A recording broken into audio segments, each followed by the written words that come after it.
Hello and welcome to Sales TV, the show where we aim to help salespeople learn at least one new thing each week to improve their performance. Or this week, salespeople and professional services consultants. I'm your co host, Alex Abbott, also known as the Bearded Sales Guy, founder of Sapiro, uh, creator of the Conversation Operating System, and co founder of Alex, a social enablement platform by Critical Convo. And my passion lies in helping people and organizations build real, meaningful conversations that drive growth and success. And to help me navigate this conversation today is Mr. Rob Durant. Hello, sir. Hello. Hi, everyone. I am Rob Durant. I am CEO of U.S. Operations of the Institute of Sales Professionals. And the ISP has one goal: to elevate the profession of sales. That's why I'm so happy to be a part of Sales TV, and especially today's episode. I think we're well on our way to doing that. Excellent. Excellent. So, we're diving into an exciting and a highly relevant topic. What separates top performers in professional services and sales from the rest? And we're thrilled to be joined by a legend in the world of sales. Our guest today is Matt Dixon, the co author of groundbreaking books like The Challenger Sale, The Jolt Effect, and his latest book, The Activator Advantage: What Today's Rainmakers Do Differently. In his new book, Matt explores how activators, a specific type of rainmaker, consistently outperform their peers by embedding business development habits into their daily routines, leveraging their networks, and delivering both business and personal value to clients. So let's dive into the conversation and welcome Mr. Matt Dixon. Hello. Thank you, Matt. Welcome. Yep. Thanks for having me. Great to see you. Now, we were just talking about this before the show. We think it's been over a year, possibly 2 years since you were last on Sales TV. I'm like a bad penny, guys. I always am. And then it was about the Jolt Effect, and now it's about your latest book. Now, uh, you've shaped modern sales thinking with the Challenger Sale and the Jolt Effect. What inspired you to write the Activator Advantage, and what gap in sales performance are you addressing with it? Yeah, it's a great question. Actually, it has a funny origin story, which I'll tell you and the guests today. So when the Challenger sale came out, it was around 2011, and I remember that about I think it was about a year and a half after that book came out, I was actually invited to, and I was doing a lot of speaking at conferences and sales kickoff events around the world, and I was invited to speak at a partner retreat of one of the big strategy consulting firms. There's only three, so everyone has a 1 in 3 chance of guessing who this was. But I was invited to their partner retreat. I actually was one of those keynotes where I never had a chance to actually talk to the client. It was just booked. I knew what my time slot was, when it was. I sent my materials, and then I show up. I'm introduced. I show up. I start giving my keynote on the Challenger sale, and I was about 45 minutes in. It was planned for about 60 minutes. And I had this experience that had never happened to me before. And I pray it never happens again, which is the person who hired me, the managing partner from this firm, is sitting in the front row, stood up and starts waving his arms to get me to stop talking. And I'm thinking, like, oh my goodness. Well, the first thing I thought was, what time is my flight home? Because it's just very unnerving. And what this guy said, well, clearly I was going to take questions in a few moments, but please, you've got something in your mind, go right ahead. And what he said was really interesting. He said, for 45 minutes now, you've been talking about sales, sales productivity, sales effectiveness, sales people. Um, and it's all really fascinating stuff. And I'm sure our clients would be very interested in this work. It's brilliant stuff.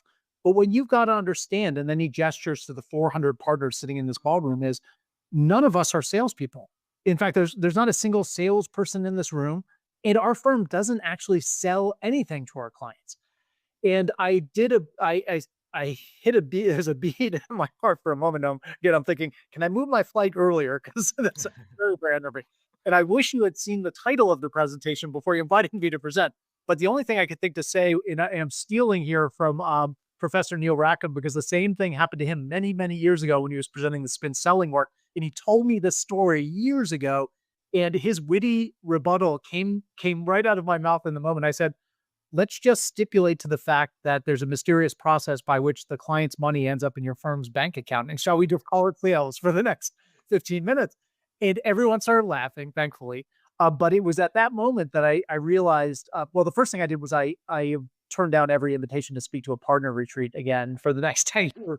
Because, I think I realized in that stunning moment that this really is a foreign concept in many respects for professionals. So in the professions, we're talking about law, accounting, consulting, investment banking, search. Basically, think of these as worlds in which one doesn't sell a product, but one sells oneself, right? So we're selling expertise, we're selling our credentials. And in this world, what the most common go-to-market approach is the doer-seller model, where a partner in a firm is both selling the work and delivering the work to the client, and they themselves are the product that is being sold, as well as the expertise of their team, of course. But it occurred to me that our work, while I think it really did address the needs of B2B sales professionals selling products and productized services, even it didn't really speak to this big segment of the B2B world, which was professional services. It's actually the second biggest sector of the global economy. And so I parked it in the back of my mind that at some point I'd really like to go and study professionals to find out if engaging clients in selling in that world is in fact different. Do we find different best practices? What does it tell us about being effective in this world? And fast forward many years later, and we had the chance to do that. And as you mentioned, Alex, the new book, The Activator Advantage, comes out here in just a short time. May 20th, I think, comes out. So. Yeah, nice. Why do you think it is that professional services consultants don't consider themselves as salespeople? I think that is a great question, and I think there are many reasons.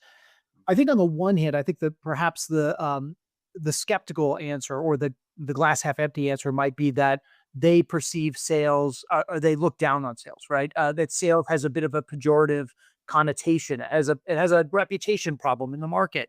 And much of that I would argue has been given to us thank you to Hollywood, right? It's Boiler Room and Glengarry Glen Ross and The Wolf of Wall Street and these kinds of movies that give sales a little bit of a bad name. And so in many respects, I think one would say, and I think this is probably true for some professionals, these are very intelligent, highly educated people, and they kind of look down on sales as a profession.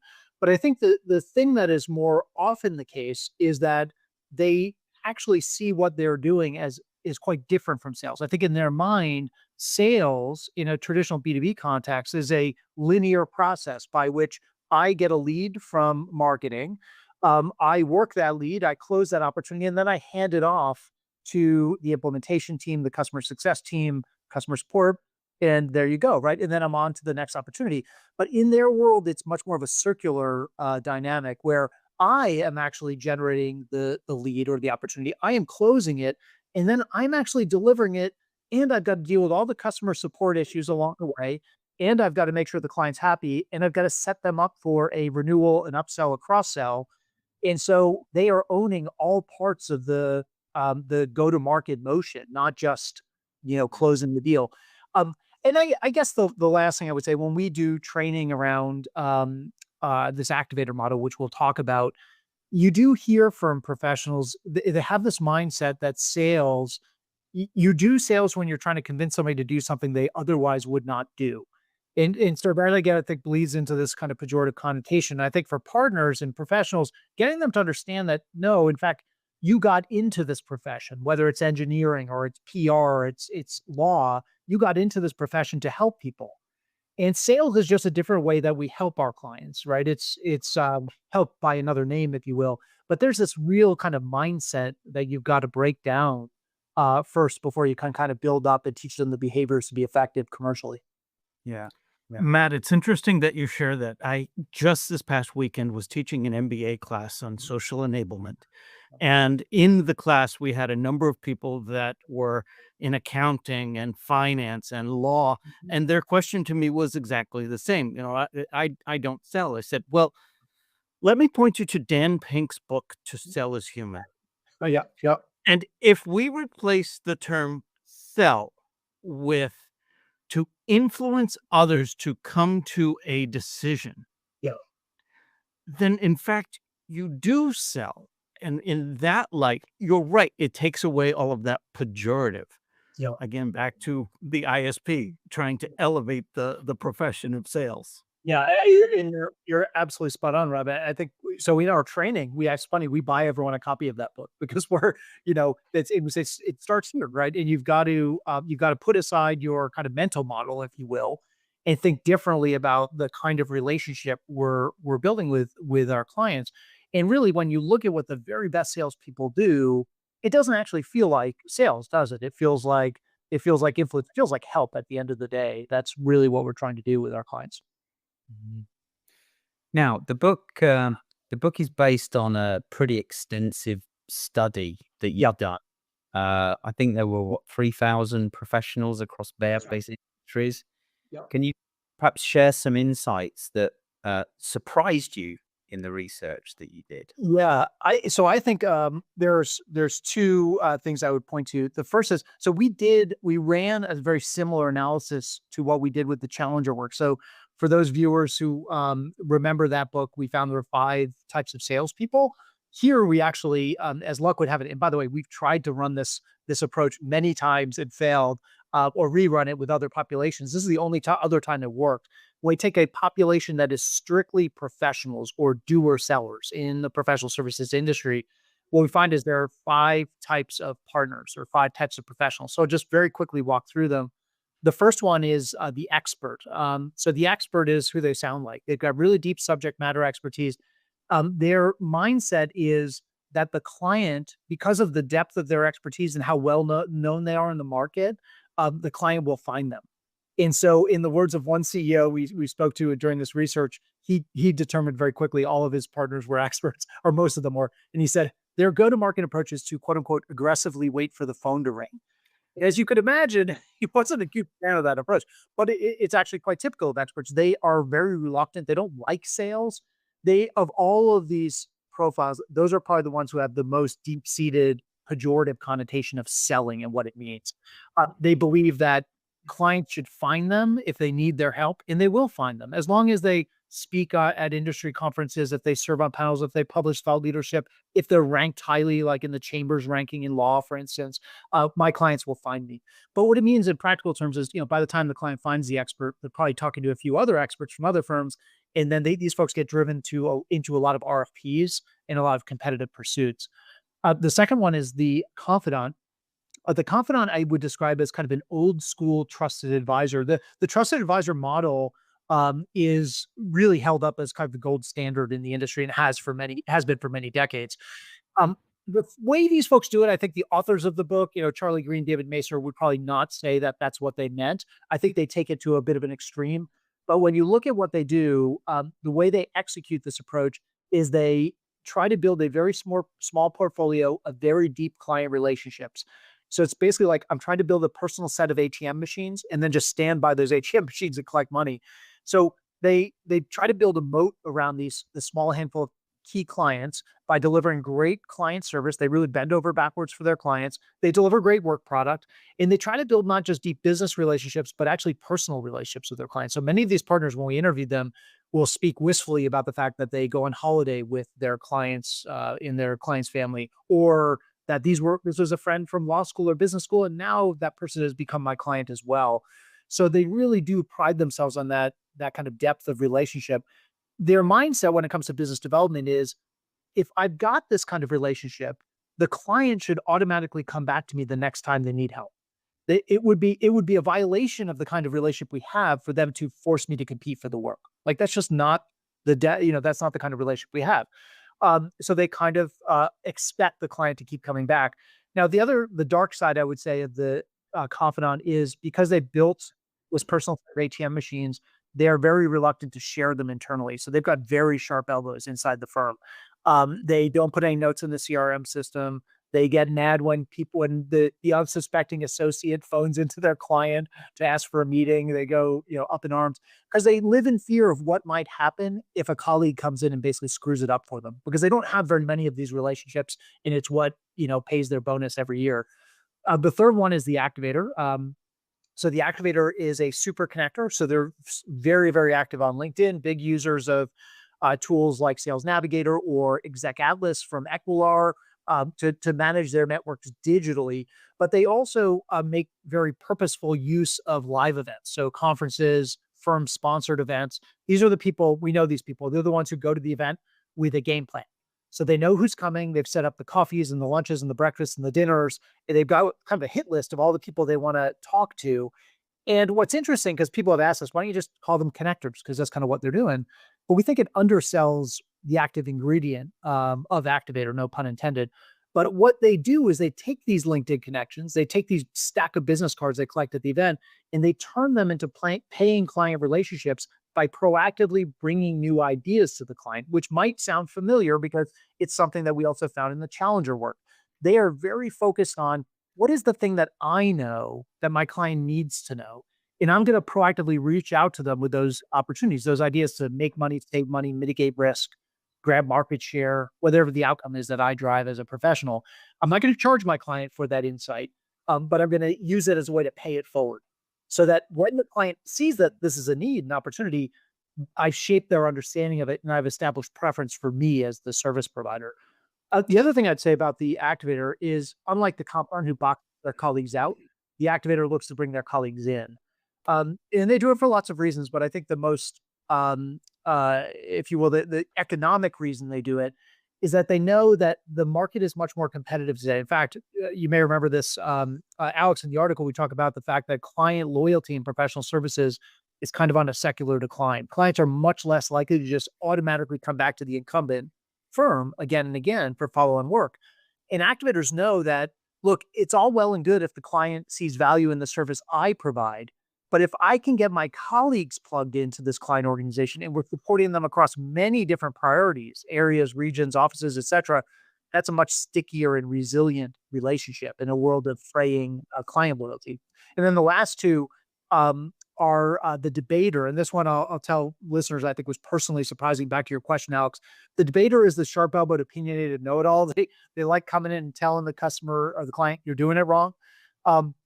They do that. You find a lot of these folks in industries where there isn't a lot of daylight in pricing or capability. So take, for example, executive search.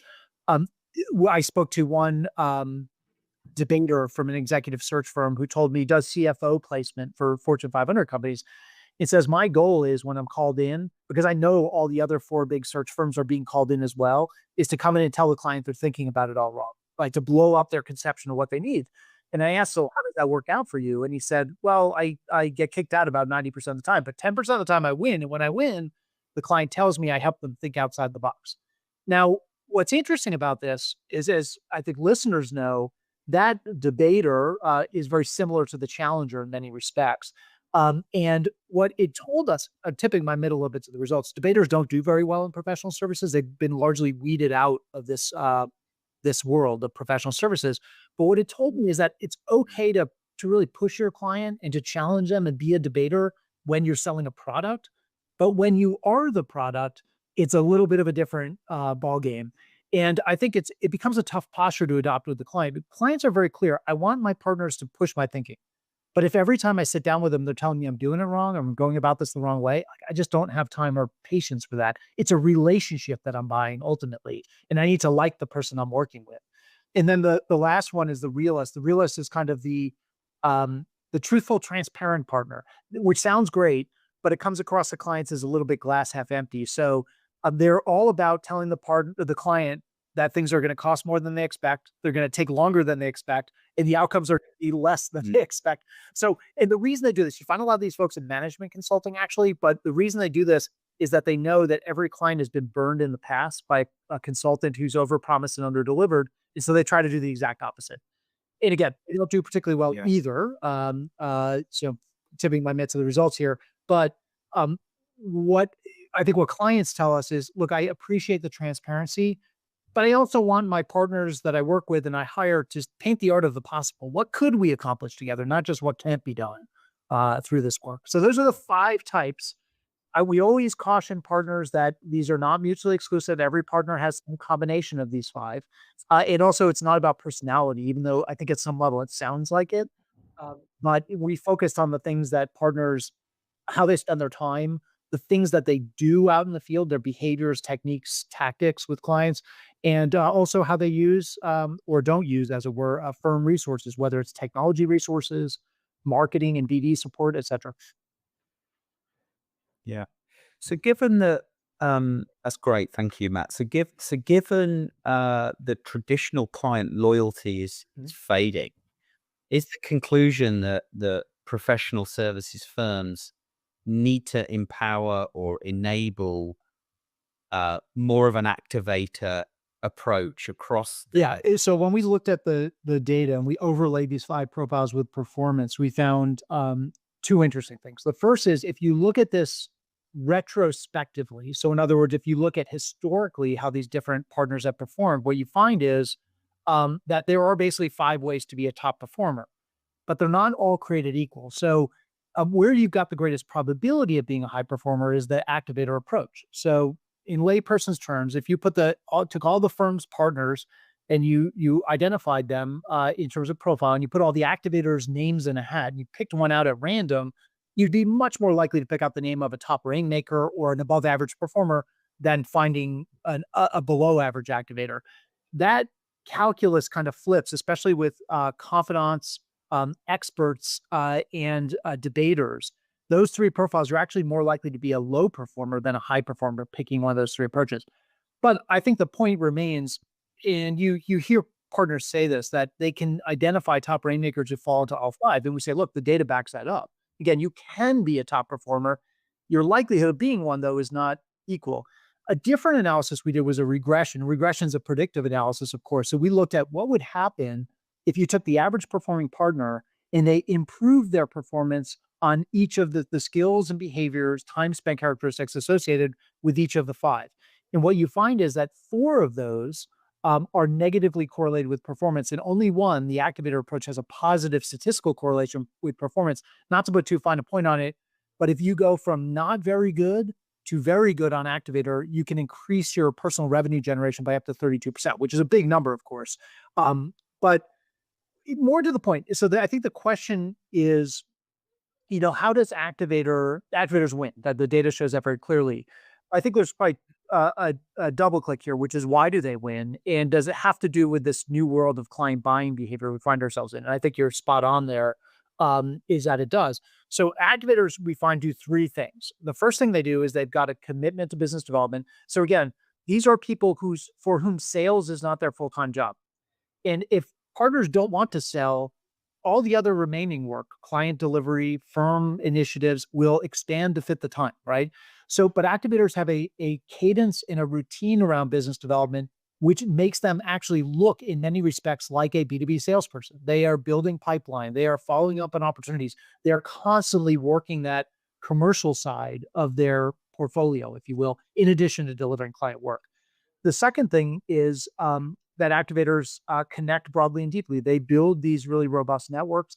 They also do that inside their own firms. As we said, they're big collaborators inside the firm. They want to bring in more colleagues, more practice groups, so they can establish more points of connection with the client.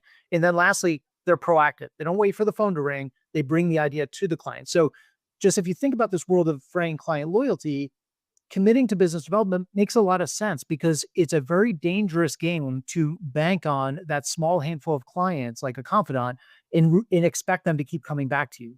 Because what happens when one of them just suddenly goes to a competitor? Well, if you haven't invested time building your pipeline and building a more robust and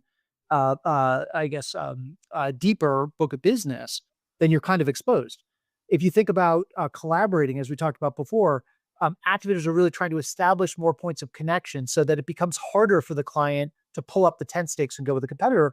And then this idea of proactively bringing ideas to clients really works in a world where clients, they want to drive that work through an RFP process, right? They want to force you to compete on price. And what activators do is they get ahead of that by creating the need with the client. and shaping the client's understanding of the need in a way that ideally they're seen as the only professional who can help the client achieve the outcomes they just taught the client were even there for the taking. So again, it is very much, I think if we'd done this research 20 years ago, we wouldn't have found the same thing. In a world where clients Yeah. come back to their partners over and over again, where that was the default posture, I think an expert approach or a confidant approach probably would have been the winning approach. But I think in this new world of much more competitive market of clients who are buying in a much more formal way using RFPs, and procurement is starting to get into soft spend in a way that they've never done in the past, it really does call for more of an activator approach as a winning model in this new world of client buying behavior. At the tactical level, do you see any commonality between behaviors of activators? What do they do that makes them so successful? Yeah, so there's a lot. I mean, when we get into, we built an entire, in the book we talk about the activator model, and what we find is at the highest level, you've got those three kind of pillars of the approach, the three meta behaviors: committing to business development, connecting broadly and deeply, and then creating value proactively and at a personal level for your client. But underneath that, there's a lot of stuff going on. So we identified three mindsets that activators share. So just the way they think about business development, the way they think about client needs, and the way they think about the value they can deliver to clients. We found six distinct workflows and habits that they exhibit on a day-to-day basis. And then what was so interesting is when you get down to it and you really dig into what activators are doing, they really seek to differentiate their approach in what I would call pivot points in the client relationship. So they know there are certain moments in the client relationship that just matter more than others. Whether it's how we first get engaged and when I first propose a paying relationship, or how I deal with a setback or a fee negotiation. Like these are bigger moments in the client's mind that drive a lot of how they'll feel about you moving forward. And activators really seek to differentiate themselves in those moments. So yeah, there's a lot more to it, or underpinning those three C's of committing, connecting, and creating. When you get down to kind of the day-to-day habits, workflows, how they comport themselves in client interactions, etc. Mm. So one of the biggest challenges is time when we think about business development, whether they're a professional services professional or even an account executive that is running a sale. But how do activators? What is it that causes them to find the time, create the time to do what you Yeah. described? So I think a lot of the science around habit formation, you see activators exhibiting this, even though they've not read, James Clear's book or or Charles Duhigg's book. They're not really familiar with this stuff, but it's actually what they're doing. It is a really important point. But when you talk to activators, most of them will tell you, I was not born to do this. Like I didn't come out of the womb with a gift for sales. They had to learn how to do this. And for many of them, they weren't really comfortable with it, but they kind of got better at it by building these small habits into their daily routine. So, we had a lot of partners tell us, when they're describing how they got started, and these are some top rainmakers and some of the biggest firms in the world. And many of them said, it started with 15 minutes of checking my updates in my LinkedIn network and connecting with the people I care about in the firms that I'm trying to get into, and commenting and seeing what they're posting on and commenting about, and just investing that 15 minutes. It usually turns out like on a Sunday night or early Monday morning, so that I kind of form up this BD game plan, and then I'm doing it in these little pockets of time. But the other thing that's really interesting about activators is when you ask them how much time they spend on business development, the numbers are kind of unbelievable. When I share this data with partners, I did this just recently at a law firm, and it was a group of brand new partners it was a very big law firm, like an AmLaw 100 firm, and it was a new partner class. I was presenting some of this research, and somebody asked me, well, how much time do activators spend on business development? And the number I gave them, it's like 39 or 40% of their time. And they immediately, like, jaws hit the table. And somebody said, well, how do they hit their billable hour requirement from the firm? Because we've got to bill as partners like 2,000 hours of client work a year. How am I going to hit that and also spend 40%? Like, there aren't enough hours in the day. Do they not sleep? What's so interesting about this is when you dig into the time spent data. So as in professional services firms, partners track their time. So they use software to track their time because that drives the invoicing that goes out to clients, right? And how do we bill for time and materials on different client engagements and projects? But when you look at how much they actually spend on business development, it doesn't really map to what they say. But when you dig into this, what you start to realize is they see client delivery as itself an opportunity to do business development. So I might have tagged it in the system as a delivery moment with a client, but I'm using that to surface new opportunities for us to engage with this client, other needs, things we can work on after this engagement is over, ways to deepen the relationship. And so in their mind, they're spending like half of their time on business development, but in point of fact, it's actually not half their time. It's overlapping, if you will, with their delivery time. In fact, there was a partner we interviewed as part of this research. We asked her how much time she spends, definitely an activator, how much time she spends on her business development. And she said 100%, which she tongue in cheek, right? Or what she meant is every moment is about deepening the relationship with the client. Yeah. So we know activators don't just rely on the Right. firm that they're working with to generate leads for them. They're leveraging their personal networks that they're Yep. creating all of the time. What are some perhaps additional best practices that came out of this research that Yeah. you found? I'll tell you, I'll share with you just a little bit more of the research. This is pretty fascinating stuff. And then a tactical thing I tell whenever I speak at partner retreats, the thing I tell them to go do right away, which I think for most salespeople might be like old hat, but for partners, it's shocking. So first, the research. The viewers might be familiar with a guy named Robin Dunbar. He's famous for, he's a primate anthropologist from Oxford. And I see Rod spotting, so Robin knows Dunbar. But he's famous for Number of relationships you could exactly right. well, There you go. Yeah, so Dunbar is famous for what's called the Dunbar number. And the Dunbar number, based on, I won't go into how he did the research, but it's now been validated across dozens and dozens of academic studies that really people can manage about 150 relationships. And so that runs from the inner rings of like family, right? Very close relationships to good friends, to acquaintances, etc. And eventually get to 150. Dunbar, the shorthand version of this is think about the number of people that if you met them, you ran into them on the street, you wouldn't feel awkward in the least suggesting they hop into the pub for a drink or go grab a bite for lunch. It wouldn't be an awkward request. And when people look at it, it is about 150. It varies a little bit. Women turns out have more than men. Extroverts have slightly more than introverts, but it's around 150. So we actually were very curious whether this mapped to how partners, top performing partners, manage their professional networks. And we actually found the same exact thing. So we actually used data from a software company called Intap, and we scraped the data out of their system. And then we looked at how partners spend their time.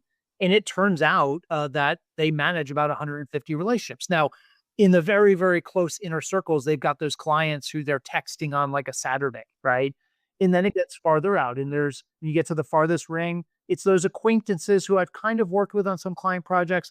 Certainly wouldn't feel awkward in the least reaching out to them or introducing a colleague to them. But then when you get beyond that, that's like the rest of my LinkedIn network. And there could be hundreds, if not thousands of those people, but they're not quite in those inner rings.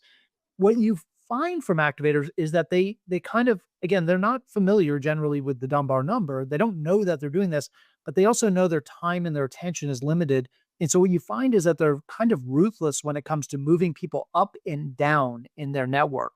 They will identify people who have the potential to be like those inner circle, really deep client relationships and work hard to move them into that inner circle. And by the same token, they're always looking for client reciprocity. So who are those clients where you're thinking they're kind of in that second or third ring? They're in my 150. I think we've got a deep relationship, but they're not really responding to me, right?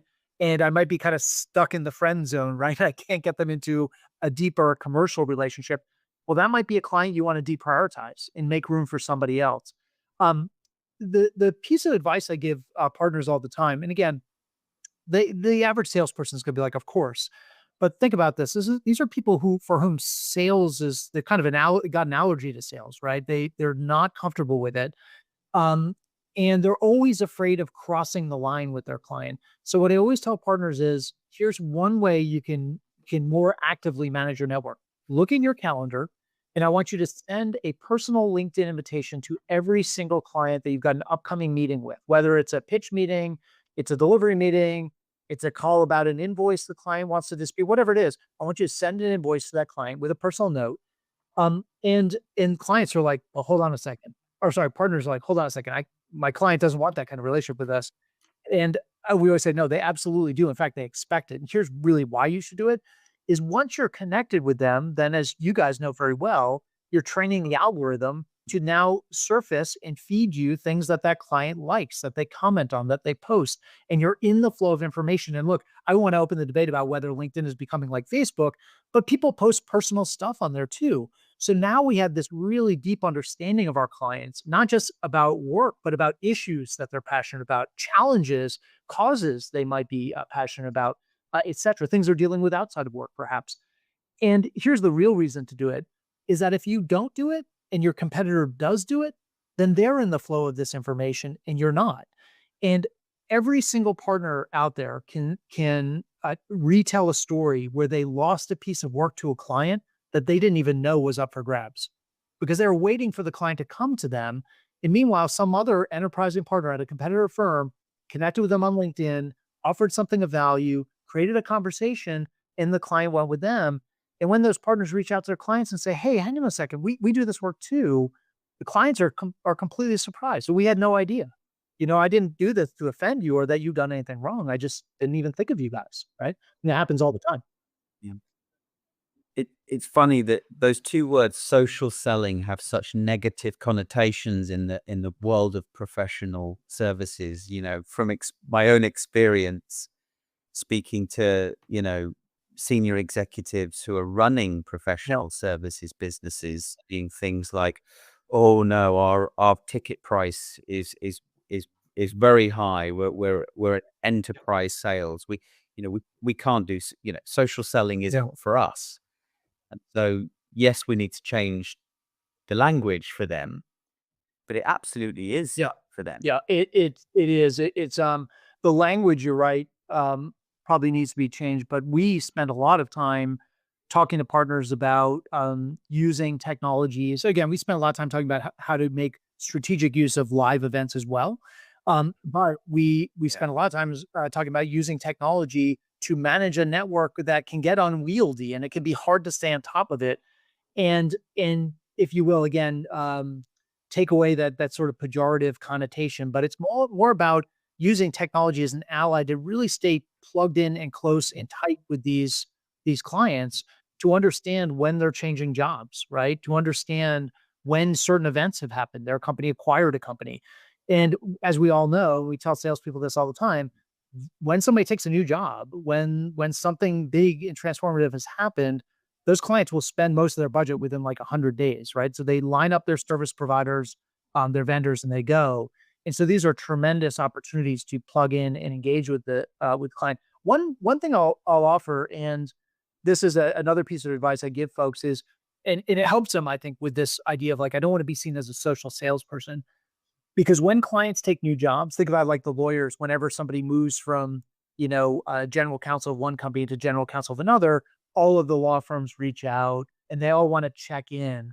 And clients hate that because they're like, these are just people trolling for work, right? And so instead, what Activators try to do is deliver personal value in those moments. So Alex, I saw you just landed this GC job in this industrial firm. You're coming from a technology firm.